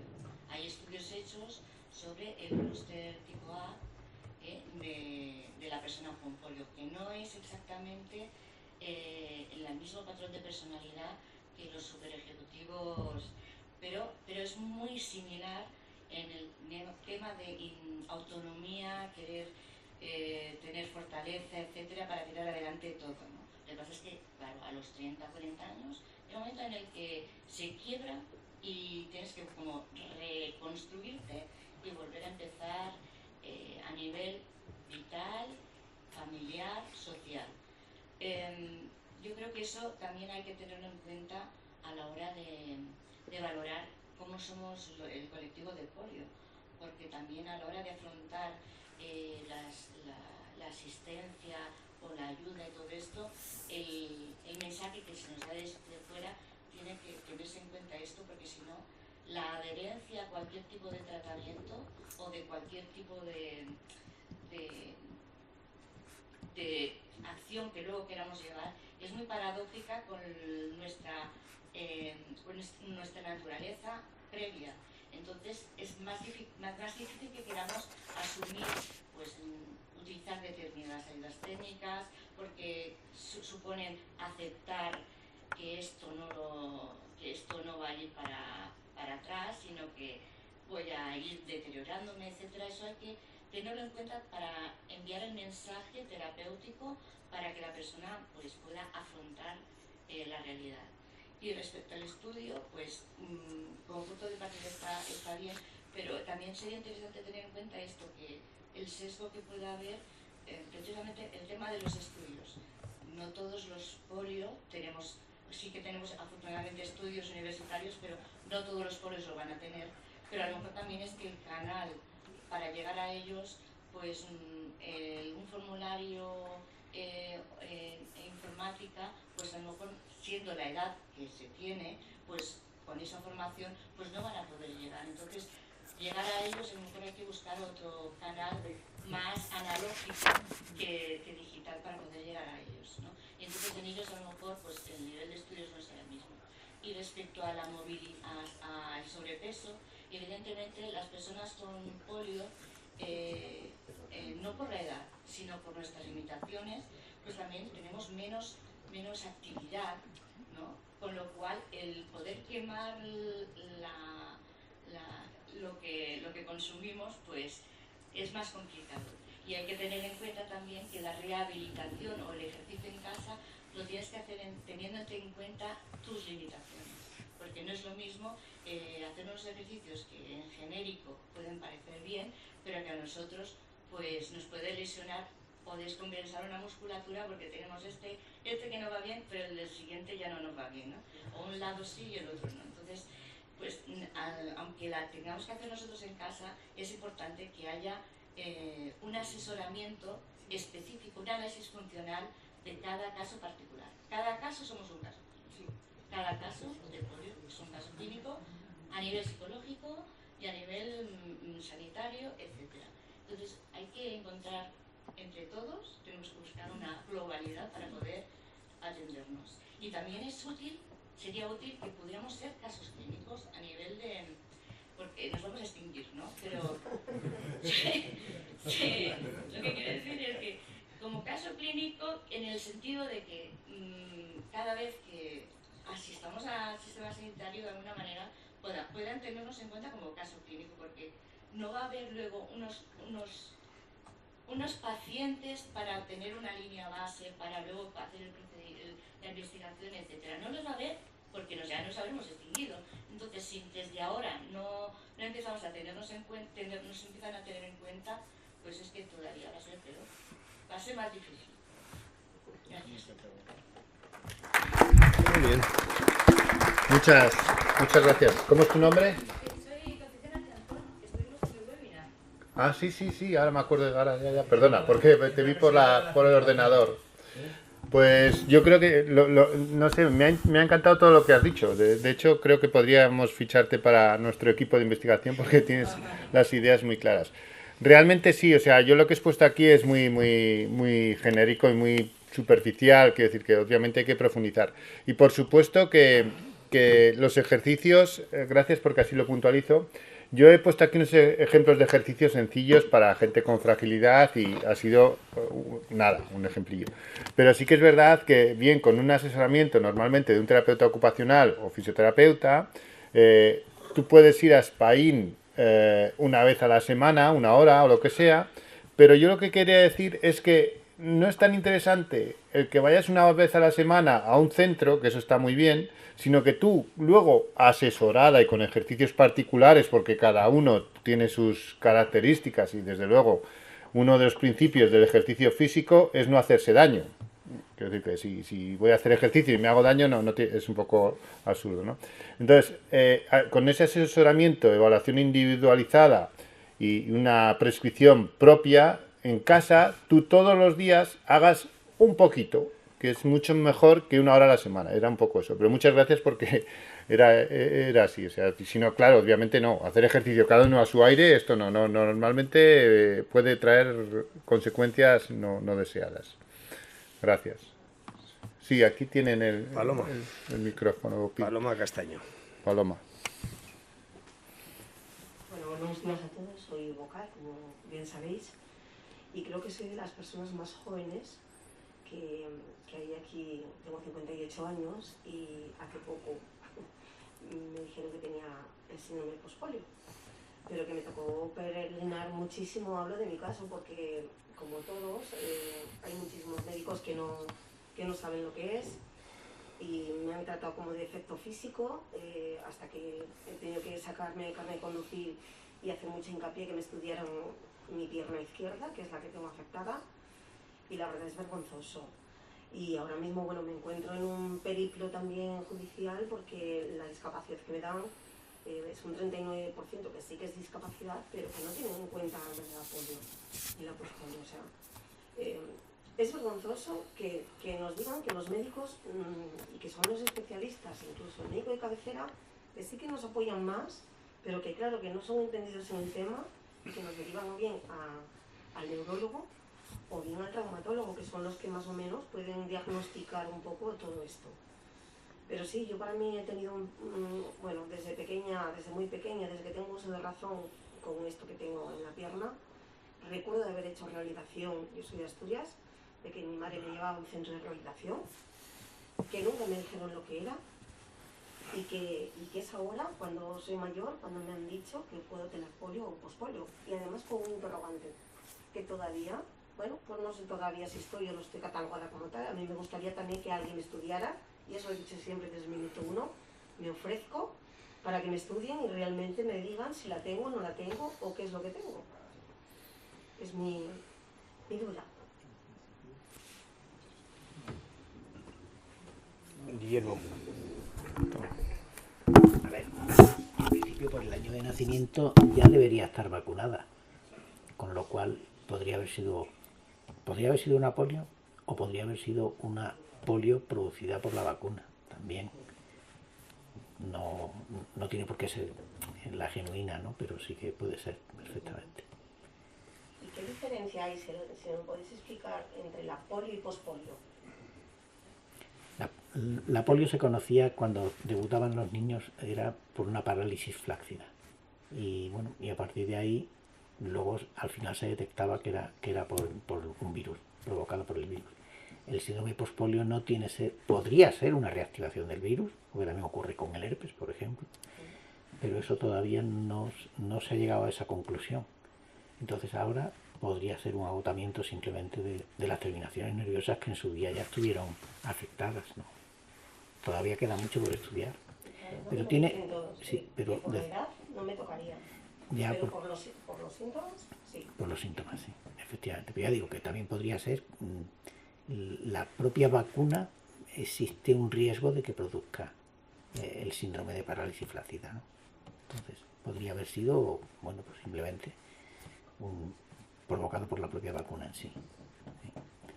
Y luego me parece interesante todo lo que estáis comentando sobre lo que afecta a la incapacidad, porque eso sí que es verdad que en el tema de la fibromialgia se ha avanzado mucho y se reconoce, antiguamente se negaba, se reconoce hoy día como síndrome, y el síndrome pospolio pues nos falta quizás que lleguemos a ese reconocimiento como se ha hecho con la fibromialgia, que puede ser con sintomatología muy similar, ¿eh? Es muy complicado, ¿verdad? Estoy un poco asombrada con lo de las caídas que comentaba. Bueno, yo he sufrido caídas, gracias a Dios nunca me he roto nada. He sufrido caídas, igual que me imagino mis otros compañeros, graves. Por suerte no he tenido roturas, pero de darme golpes muy gordos y hacerme brechas, y esto sí. Del agotamiento físico igual, o sea, es que son muchas las secuelas que tenemos, y que lo que dicen ustedes, que nos dicen que es otra enfermedad y no quieren ver lo que realmente es. A ver si entre todos podemos trabajar y que esto se vaya solucionando.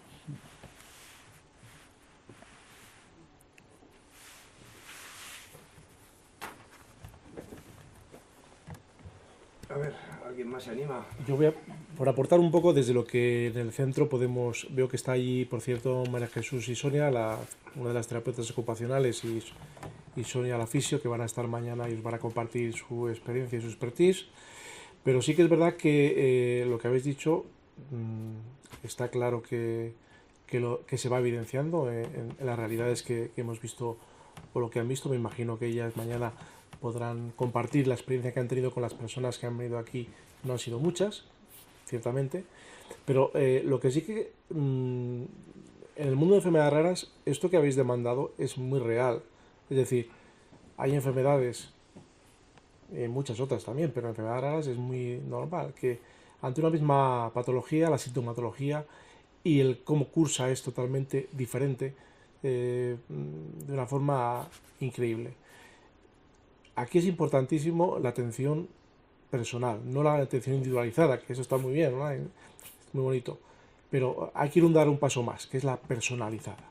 Es decir, integrar a la persona y conocer toda la realidad de su vida, lo que ha hecho, lo que ha sufrido, lo que ha sentido, lo que ha experimentado en su vida, para todo eso también aprovechar y apoyarla desde los ámbitos, desde todos los ámbitos. Y esta visión holística, ¿verdad?, que está centrada en la persona, no es fácil verla en los servicios sociales.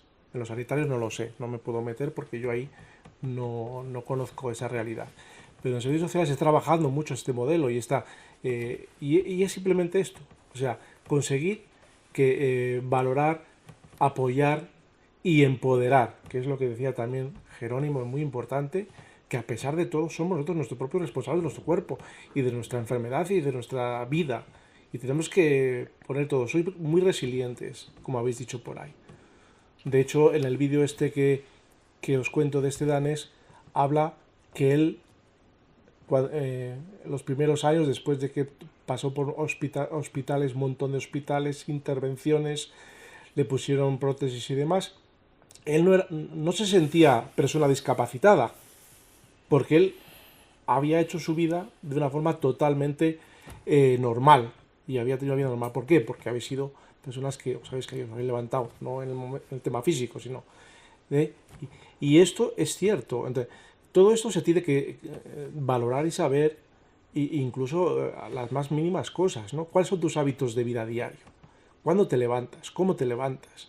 O sea, muchas cosas que parecen tonterías, pero que en realidad esto es ver esa visión holística que es importante, o que nosotros desde el mundo de enfermedades raras creo que cada vez se está haciendo. Y el mundo de enfermedades raras tiene una parte muy buena, que también igual vosotros lo habéis tenido por desgracia, y es que como nadie sabe muy bien de lo que estamos hablando, pues los que conocemos, sabemos, explicamos, investigamos, leemos y evidenciamos somos las propias personas afectadas, y las familias, por supuesto, que es esencial. Entonces, esto tenemos que transmitirlo y darlo a conocer, gracias a asociaciones, cátedras, asociaciones y entidades que apoyan. Es esencial. Entonces, mucha gente igual no quiere saber nada de asociaciones porque no quiere, porque es así, ¿no? Pero los que sí queréis tenéis que estar ahí a tope, y lo que decía antes al principio, el movimiento asociativo es esencial, y si sois federación, mucho mejor todavía, para poder hacer esta realidad posible, ¿no? Entonces, era por aportar un poco de lo que estabais compartiendo, ¿no?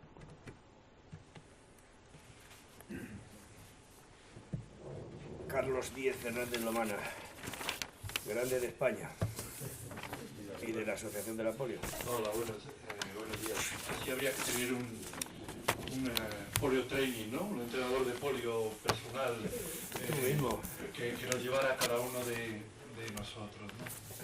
A mí me parece, voy a tocar otra vez el tema del conocimiento y de la educación.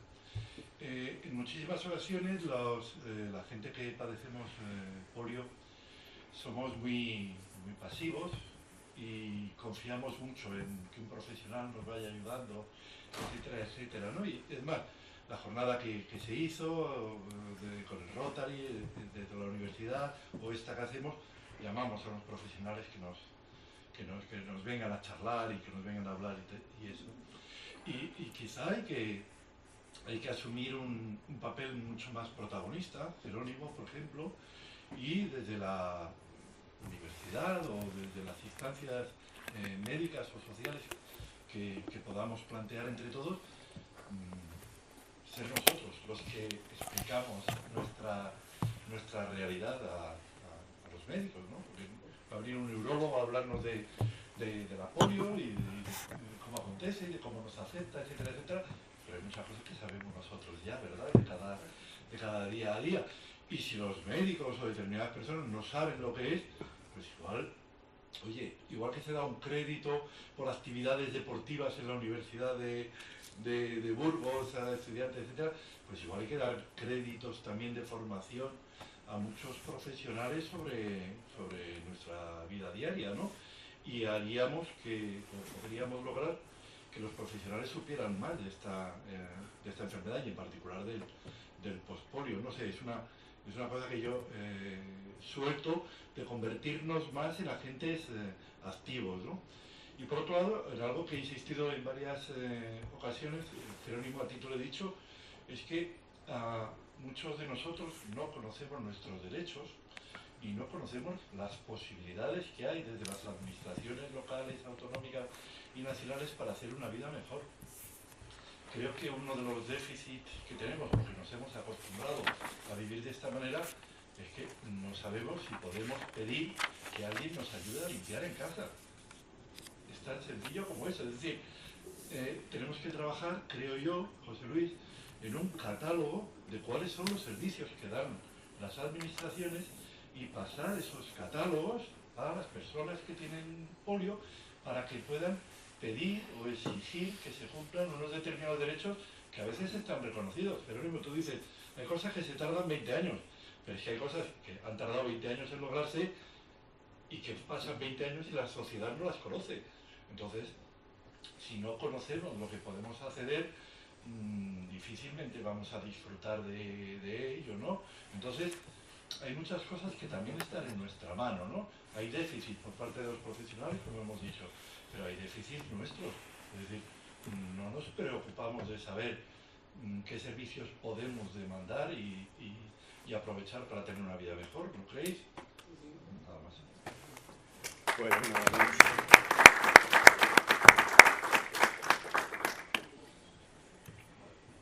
A ver, aquí de nuevo, la Bureba tiene la palabra. A ver, hay un problema gordo y es el siguiente. Yo he ido a 2 centros titulados y el fisioterapeuta titulado me ha dicho que no sabe cómo tratarme. Entonces, si esas personas que parece ser que son las que nos van a arreglar no saben dónde vamos. Al cementerio. O sea, yo hablo de 2 centros. Ya. Reconocidos por la Junta de Castilla y León que tienen el cartelito fuera. Sí. Porque la médica de rehabilitación me manda al centro de salud. El centro de salud dice que ellos no manejan, solo te dicen cómo. En fin. Sí, que hay una laguna. Prefiero no continuar. Que hay una laguna. Sí, pero... No sé, Guillermo igual sabe algo más, ¿no? El doctor quizás sepa un poco más de... Tiramos del doctor. Antes ha indicado la oportunidad de ir al médico de familia, que sea nuestra interlocutora, que nos lleve de la mano, pero me tengo que una médico de familia, perdóneme, doctor, mi experiencia es que la médico de familia, o el médico de familia, ¿no? Ahora como casi todos son mujeres. Sí, pero ese no es el problema, porque a mí me atiende una médico de familia que yo estoy encantado con ella, pero es que cada 4 años me la cambian. Ese es otro problema. Acaba de llegar ahora, será cada 4 meses. Te dura mucho. Y siendo joven, Te dura mucho entonces en Briviesca. Al menos me ha escuchado. Ya, bueno, que eso vale mucho. Sí. No, pero yo lo que le quería hacer al doctor una reflexión en voz alta, porque... Dale al micro, por favor. Sí, perdón. Me cuesta creer que la médico de familia pueda servirte a efectos de pues, una medicación puntual, pero como interlocutora en materia médico-científica a un paciente de polio, pues no sé qué le puede aportar, qué le puede decir. Tengo mis dudas. Puede ser interlocutora, pero al final te acabará derivando a un neurólogo, a un traumatólogo, a un tratamiento de fisioterapia, a una prueba diagnóstica. No sé. A ver, pero lo primero es llegar a la conclusión de que existe el síndrome de postpolio. Posiblemente hasta que lleguemos a esa conclusión, el médico de familia pida el apoyo de los traumatólogos, neurólogos, internistas, o en fin. Pero una vez que el médico de cabecera ya tiene el conocimiento de que existe ese síndrome, el que tiene y el que sigue al paciente a lo largo de su vida, por eso la importancia de que el médico permanezca el mayor tiempo posible con el paciente. Sí, porque además se sabe, eso es conocido, que cuanto más tiempo perdura un médico con su paciente a lo largo de la vida, mayor probabilidades hay de que no enferme, o sea, de que su vida sea más saludable. Esa es un añadido, ¿no? Pero yo creo que el médico de la familia sí puede ser el que dentro de todo el conocimiento que tiene, de todas las múltiples variedades, es el que conoce a la familia, es el que conoce la vida diaria del paciente, y por eso es el que mejor nos puede aconsejar. El asunto es hasta que lleguemos a esa conclusión de que existe el síndrome, pero teniendo ya la certeza del síndrome, todo el apoyo lo va a manejar, toda la historia completa del paciente la maneja mejor el médico de familia. Posiblemente a la hora de indicar un tratamiento de rehabilitación concreto, quien debe hacerlo no es el fisioterapeuta es la persona que tiene que aplicar los tratamientos que haya prescrito el médico rehabilitador. De ahí, el médico rehabilitador conoce las terapias que son, electroterapia, lo maneja todo, y es más cualificado para decidir a este paciente ponle electroterapia o no se la ponga. A este le tienes que dar masaje manual, pero eso, la orden debería venir del médico rehabilitador. Para eso hay una especialidad concreta. Medicina, la rehabilitación es medicina física también, y no solamente los traumatólogos normalmente los que lo indican, pero para pacientes que han atendido a ellos y que han tenido ya una patología concreta, de rodilla, en fin, fractura o lo que sea. El apoyo fundamental tiene que ser el médico rehabilitador, y él es el que tiene que indicarle al fisioterapeuta qué tiene que hacer, por cuánto tiempo lo tiene que hacer, cuánto tiempo tiene que volver a repetir. En fin, a lo largo de un año a lo mejor tiene que hacerse 2 periodos de sesiones, claro. Eso es lo que aconseja. Cada 6 meses, aconseja cada 6 meses. Pero vas al centro de salud y dices, ¿y qué te hago yo? Me dice la que lo gestiona. Es que es una historia para no dormir. Por eso debería ser el médico rehabilitador el que lo haya indicado, y una vez indicado, pues si ya he pautado que cada 6 meses hay que hacerle sesiones de este tipo, pues se le hacen sesiones de este tipo. En la historia clínica tiene que estar el médico de cabecera, seguro que tiene acceso a conocerlo. Es más fácil que el médico de cabecera conozca lo que han escrito los especialistas del hospital, que no que los especialistas conozcan lo que conoce el médico de cabecera. El que más conoce del paciente es el médico de cabecera. Pero es que he vuelto a usar el término médico de cabecera, porque realmente así debería ser. El médico que está con la familia y con el paciente el mayor tiempo posible de su vida. Que yo estoy contento con el médico de cabecera, muy contento.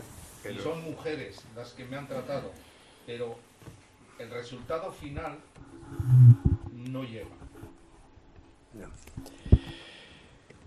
Yo, incidiendo en el mismo tema que bueno, comentando José Manuel, yo creo que está muy relacionado con la falta, no de conocimiento, ¿no?, sino de saber quién, ¿no? Tú vas a con una dolencia como, y bueno, de la polio es como una especie de algo de pasada, como una especie de fondo de cuadro, ¿no?, fondo de escenario, pero nunca tienen o te preguntan al respecto si tiene alguna relación con lo que has tenido. De hecho, te mandan a traumatólogo. Yo hace 11 años tuve rotura de tibia y peroné, una de las infaustas caídas de Día Jerónimo, y bueno, además en casa. Fue una fractura abierta, y vale, pues yo tengo un buen traumatólogo, he tenido Anistal, que es un buen... Pero, no, que pasa nada, que todo esto, que eso no tiene importancia. Digo, joder, pero la polio... Bueno, sí, oye, tú tienes los huesos como les tienes porque... Claro, eso. Tienes los huesos de vamos, vale, son más finitos, son osteoporóticos, etcétera. Pero luego te manda, oye, ¿cómo me voy a recuperar de esto? No te preocupes, tú sigue haciendo tu vida y demás. Como en su día también me dijo Villanueva, cuando tenía cierta edad, no te preocupes, tú a partir de ahora no vuelvas más, ¿no? Viene más o menos a decirnos, ¿no?, que no te va a pasar a tú como a todos.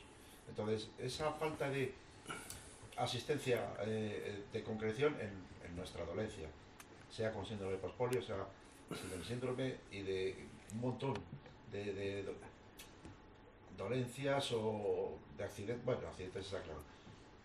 Cuestiones que hemos sanitarias que se van relacionadas directamente con la polio y que, bueno, nunca se han detectado. O sea, o sencillamente se pasaban por encima o se solapaban. Entonces, bueno, pues nada, pues te ha pasado esto, te ha roto la muñeca, pues ahora venga, te arreglo la muñeca y a correr, ¿no? Entonces, los traumatólogos luego, pues le comentaban, vas al neurólogo, ¿para qué vas a ir al neurólogo? Si lo que tienes tú no es el... Pues quiero decirte que hay una concatenación casi de desaciertos y de no mala praxis, ¿no?, sino de obviar una cosa que se desconoce realmente y que, con la que, bueno, yo creo que deberíamos haber profundizado. Pues mándame al neurólogo, y con una serie de, como decía Jerónimo, pautas y el conocimiento de lo que nos pasa individualmente, ya, bueno, colectivamente no, pero bueno, individualmente, pero luego una serie de pautas generales y de pautas luego particulares que cada médico va dando a su paciente, que lo conoce perfectamente. Entonces, por eso, bueno, esto ya sabe qué se podría hacer. Al respecto, que lo diga Guillermo, que es quien sabe de esto bastante más que nosotros. Escuche, como tenemos que ir acabando por lo que me dice el ilustre profesor Fernández Lomana. La comida es a las 2. La comida es a las 2 y nos quedan 6-7 minutos. Había una persona, una señorita o señora que quería intervenir. Pues venga. Bueno, pues yo en principio creo que igual el primer fallo esté en cada uno de nosotros. Porque no... Perdona un momentito, ¿puedes decir quién eres para que te conozcamos un poco? Y hablar un también? poquito más alto. ¿Vale? Y así te conocemos un poco mejor. Pilar Alzate. Creo que el primer fallo le tenemos nosotros mismos por no ir, digamos, yo soy guerrera. He conseguido muchas cosas siendo guerrera. En principio, con un 81% no me querían dar por discapacitada, por minusvalidad. Tuve que llegar a juicio 3 veces. O sea, creo que somos nosotros mismos lo que por no declarar que tenemos complejo o creo que nosotros mismos nos hemos ido cayendo, agachándonos, porque no digan tiene complejo y es guerrera. Yo hace ya años ingresé y la enfermera, cuando vio el aparato, dijo que esto no lo conocía. ¿Qué es eso? Bueno, pues es un aparato ortopédico que necesito. Ay, yo esto no sé cómo ponerlo, yo esto no lo sé. Me operaron del hombro y me ingresaron para rehabilitación porque no podía ponerme el aparato. Es que no sé poner... Bueno, pues es muy fácil, yo te explico. Yo te digo mis necesidades. Perdón. Yo creo que hay que hablar más. Con el médico de cabecera, cuando le dije que me negaban la invalidez, me dijo, Pilar, no te quedes sentada y menéate. Y haz esto, esto y esto. Y seguirlos. Y lo conseguí. Me parece muy triste que haya que llegar a un juicio, a pagar al abogado, a pagar el juicio, con una cosa tan evidente. A mí me dio el apoyo de cintura para abajo, entera. Entonces, yo creo que ya había motivo para. Y creo que somos nosotros quien hay que levantar, hay que hablar, hay que mover. Eso es todo. Bueno, no sé si... Cerramos, yo creo, ¿no?